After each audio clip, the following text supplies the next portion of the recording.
দেখছো সারামজাদার কাম আজকে শুক্রবার মসজিদে যাবো দেশটা বই রয়েছে। তো হ্যালো গাইস, আশা করি সবাই ভালো আছেন। আর গাইস আজকে শুক্রবার, তো সেই জন্য মানে আজকে একটু ভদ্র হইলাম। তো গাইস আজকে শুক্রবার, তো সেই জন্য মানে অন্যকে দোয়া করবার কথা আছে মসজিদে। জানি যে মসজিদে যান নাই তাকে জানি গরম গরম শীত গরম করে রাখে আল্লাহ উপরে।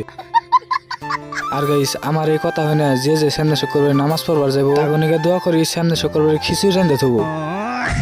আর গাইস এই জায়গা মান্তর স্থানে বই রয়েছে, নামাজ পড়বার যাবার দিয়ে আশা করি এই শালা নিয়ে খিচুড়ি রান্ধে বেশি করে থুয়ে দেবো।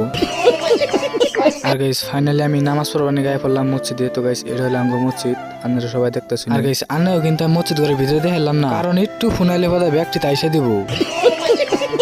আর গাইস আপনারা একটা জিনিস দেখছুন, আবার এই জায়গা বান্দর স্থানে পানিতে নামছে।